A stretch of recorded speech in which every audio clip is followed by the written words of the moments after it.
నమస్కారం అండి అందరికీ. ఈరోజుటి మన కథ జానకి కూతురు. మా అమ్మ అన్న, ఆవిడ ప్రవర్తన అన్న నాకు చాలా అసంతృప్తి. అందరూ అమ్మలా చక్కగా ఉద్యోగాలు చేస్తారు, లేదా సోషల్ వర్క్ చేస్తారు, లేకపోతే క్లబ్బులకు వెళ్ళి మీటింగుల్లో పాల్గొంటారు. మా అమ్మను చూసిన వాళ్ళెవ్వరూ కలెక్టర్ భార్య అనుకోరు. ముఖం నిండా పసుపు, కుంకుమ బొట్టు, చేత నేత చీర కట్టుకొని పల్లెటూరి పెద్దమ్మలా ఉంటుంది. అసలు మా నాన్న ఆవిడని ఎందుకు చేసుకున్నారో, చిన్నప్పటి నుంచి అనుకున్న మేనరికం కాదనలేకపోయారేమో. ఈ కాలంలో పిల్లల్ని చక్కగా స్వీటీ అనో పింకీ అనో పిలుస్తుంటే మా అమ్మ మాత్రం బంగారు అని పిలిచేది. సాయంత్రం ఫ్రెండ్స్ ఆడుకుంటుంటే అమ్మ బంగారు లోపలికి రమ్మా, చీకటైపోయింది అంటే నాకు సిగ్గుగా ఉండేది. అసలు తనెందుకు వచ్చి పిలవాలి? ఇంట్లో ఎప్పుడు ప్యూన్స్ ఉంటారు కదా, వాళ్ళల్లో ఎవరినో ఒకరిని పంపిస్తే వాళ్ళు వచ్చి అమ్మగారు పిలుస్తున్నారు అంటే నాకు ఎంత గొప్పగా ఉంటుంది. ప్యూన్స్ని ఇంట్లో వాళ్ళలా చూసేది. అసలు స్టేటస్ మెయింటైన్స్ చేసేది కాదు. నేనెప్పుడు నాన్నతోనే ఉండేదాన్ని. నా టీషర్ట్ మీద కూడా డాడీస్ గర్ల్ అని ప్రింట్ వేయించుకున్నాను. నాన్నతో, డాడీ అమ్మ అలా ఉంటుందేమిటి, చక్కగా అందరూ మమ్మీలా ఉండొచ్చు కదా, కలెక్టర్ గారి భార్యగా క్లబ్లో కూడా గౌరవం వస్తుంది కదా, ప్రైజ్ డిస్ట్రిబ్యూషన్ చెయ్యొచ్చు కదా, ఆవిడ మా అమ్మ అనాలంటే నాకు సిగ్గు అనేదాన్ని. నాన్న చిరునవ్వుతో నవ్వేవారు. అమ్మను వెనకేసుకొని రాలేదు. ఆవిడ ప్రవర్తనని తప్పని అనేవారు కాదు. నాకే ఎప్పటికైనా అమ్మని మార్చేయాలని అనిపించేది. నేను పెద్దయ్యాక పెద్ద ఉద్యోగం చేస్తాను, అమ్మ నువ్విలా ఉంటే నాకు అవమానంగా ఉంది, నువ్వు మారాలి అని చెప్తాను.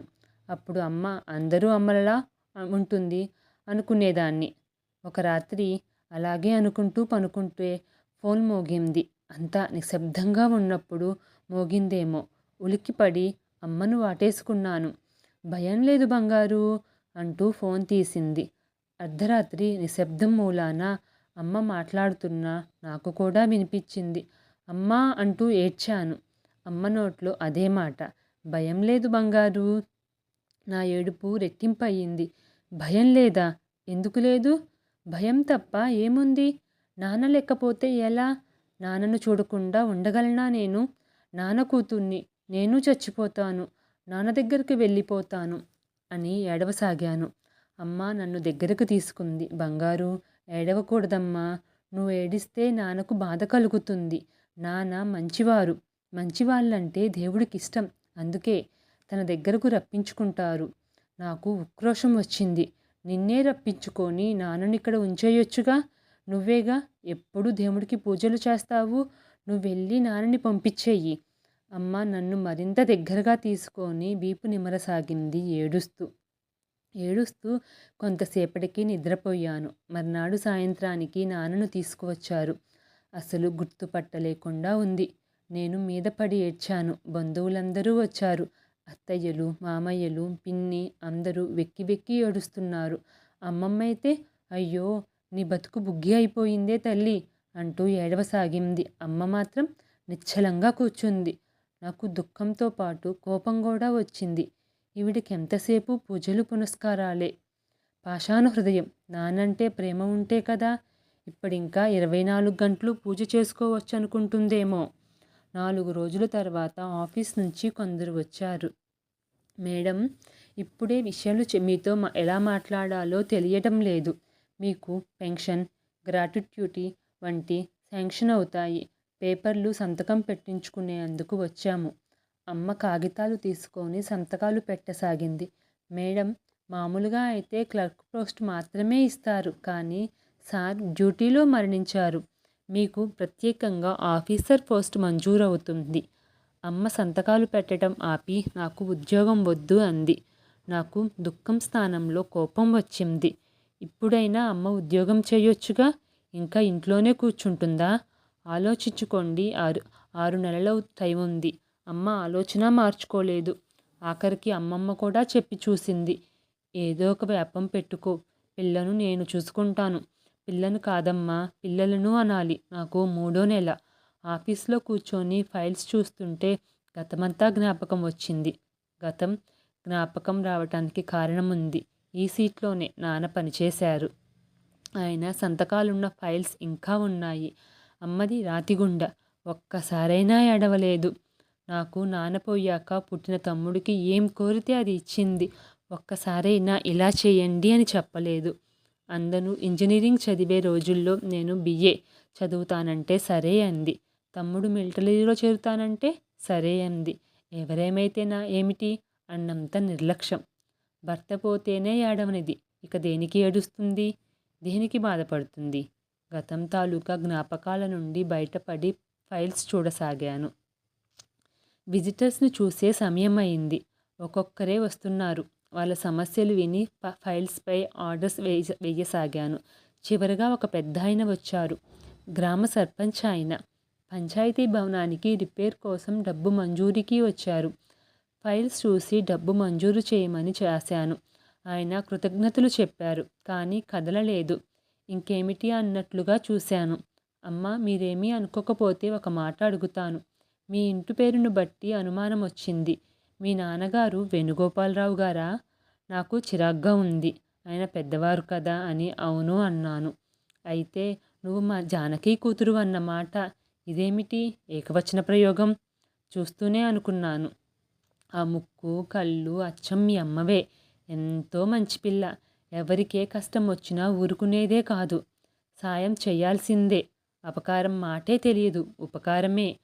ఆఖరికి నీళ్ళల్లో పడ్డ చీమ కనబడ్డా తీసి గట్టుకు వేస్తే కానీ కదిలేది కాదు. నీది ఆ పోలికే. అందుకే 10 సార్లు తిప్పించుకోకుండా ఫైల్స్ మీద సంతకం పెట్టావు. నేను నిర్ఘాంతపోయాను. మీ అమ్మ గురించి ఎంత చెప్పినా చాలదు. భగవద్గీత 700 శ్లోకాలు మొత్తం కంటతావచ్చు. పోటీకి పంపించాలి అని అప్పటి స్కూల్ హెడ్ మాస్టర్ అనుకున్నారు. కానీ మీ అమ్మ ఇష్టపడలేదు. చదువు ఆచరణకి కానీ ప్రదర్శనకా అంది. నేను అవాక్కైపోయాను. ఇన్నాళ్ళకి మా జానకి కూతుర్ని చూశాను. బస్కి టైం అయిందమ్మా. ఈసారి వచ్చినప్పుడు జానకిని చూస్తానని చెప్పు. ఆయన నాకు నమస్కారమో ఆశీర్వాదమో తెలియనిది పెట్టి వెళ్ళిపోయారు. ఇంటికి వచ్చాను. ప్యూన్ అమ్మగారు గుడికి వెళ్ళారు అని చెప్పాడు. వంటావిడ కాఫీ తెచ్చిచ్చింది. ఎందుకో తెలియదు కానీ అమ్మ పూజగదిలోకి వెళ్ళాను. దేవుడి దగ్గర పుస్తకాలు పెద్ద బొత్తిగా ఉన్నాయి. నాన్న పోయినప్పటి నుంచి రామకోటి కాబోలు రాస్తూనే ఉంది. ఎన్ని పుస్తకాలు అయి ఉంటాయి అన్న కుతూహలంతో లెక్కబెట్టబోయాను. ఆ పుస్తకాల దొంతర పడిపోయింది. మొదట పుస్తకం తెరుచుకుంది. మూసేయబోతూ చూశాను. రామకోటి కాదు, మామూలు రాతే. అనుకోకుండా చదివాను. అమ్మ నాన్నగారికి రాసుకున్న ఉత్తరం అది. ఊహ తెలిసినప్పటి నుంచి బావే భర్త అన్న భావం నెలకొంది. మీరే ప్రాణంగా బతికాను. ఈనాడు మీరు లేరన్న భావం భరించలేను. కానీ నేను ఏడుస్తూ కూర్చుంటే పిల్ల ఏమవుతుంది? పుట్టబోయే సంతానం ఏమవుతుంది? అందుకే కన్నీరు కళ్ళల్లోనే దాచుకున్నాను. మీ ప్రతిరూపాల కోసం బతుకుతాను. నాకు ఉద్యోగం ఇస్తానన్నారు. చెయ్యవచ్చు. కానీ నాకు పిల్లలకు పెన్షన్ సరిపోతుంది. ఒక నిరుద్యోగికి ఉద్యోగం వస్తే ఒక కుటుంబానికి ఆధారం ఏర్పడుతుంది. ఈరోజు అబ్బాయికి 104 డిగ్రీల జ్వరం వచ్చింది. మీరు దక్కలేదు. పిల్లాడైనా దక్కుతాడా అని భయం వేసింది. భయాన్ని, కోపాన్ని, రాగాన్ని జయించమని గీతలో ఉంది. నాలాంటి సామాన్యురాలికది సాధ్యమా? ఉత్తరాలు చదువుతుంటే నా కళ్ళు కన్నీళ్లలో మసకబారాయి. నాన్నని మనసులోనే నిలుపుకొని ఆయన తనతో ఉన్నట్లు ఊహించుకుంటూ అమ్మ జీవిస్తుందా ఇన్నాళ్లుగా? బడాబనాలన్నీ దాచుకొని అమృతం పంచిందా? గేటు తీసేసిన చప్పుడయ్యింది. అమ్మ లోపలికి వస్తూ బంట్రోతుతో ఇంటికి వెళ్ళలేమిదేమిటి? మీ అబ్బాయికి ఒంట్లో బాలేదన్నావుగా అంది. గుమ్మం దాకా వస్తూ దారిలో ఆగి వంగుంది.